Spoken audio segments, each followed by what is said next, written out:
Ryegrasses are among the world's most important grasses and exhibit many desirable qualities. There are two species that are used in forage production, perennial and annual. Both are high-quality forage, leafy, palatable, and nutritious for all types of grazing animals. Perennial ryegrass is in the United States mostly grown in the upper Midwest or the Northeast or certain parts of the Pacific Northwest. Annual ryegrass is mainly grown in states that border the Gulf Coast, but there are some varieties that can be grown and survive the winter even in the Midwest.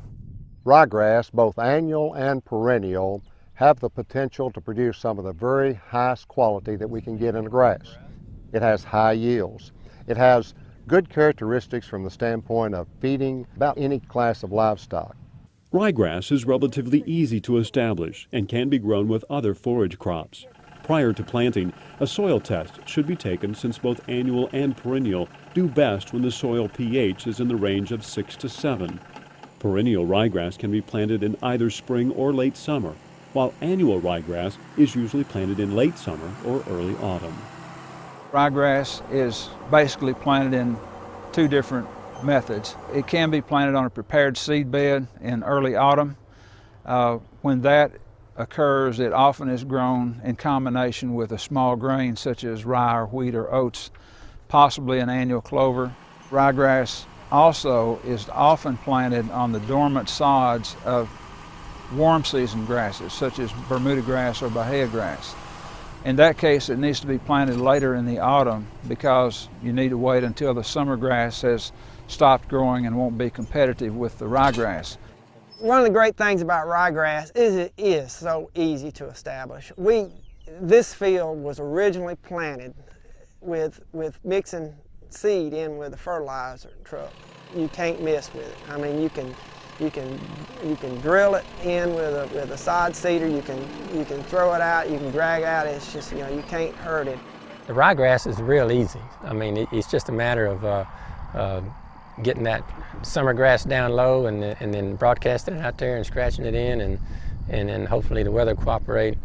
The total amount of nitrogen recommended for ryegrass depends on the situation, but in most cases, at least 120 to 150 units of nitrogen per acre per year are recommended for a pure stand of either perennial or annual ryegrass.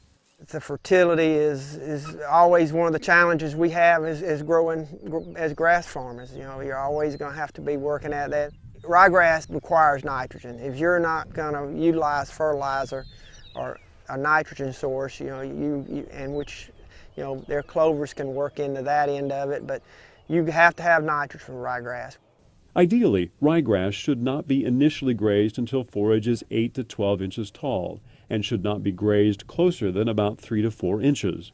Rotational grazing can play a key role in the proper management of ryegrass. And in its growing period, it can handle grazing hard, but we're rotational grazing, and it allows me to manage a lot of cattle on grass and utilize it. Either annual or perennial ryegrass can be cut for hay or silage, but it's important to note that ryegrass forage has a high moisture content that results in slower drying than other forage grasses.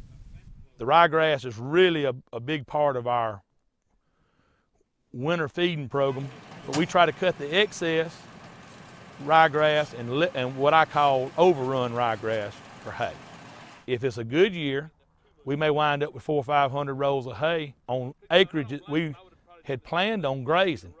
Regardless of whether you're growing annual or perennial ryegrass, both are outstanding crops that produce high-quality forage and provide superior animal performance. Your ryegrass has got to be one of the greatest grass. I guess if a cow went to heaven, they'd be eating ryegrass like this year-round.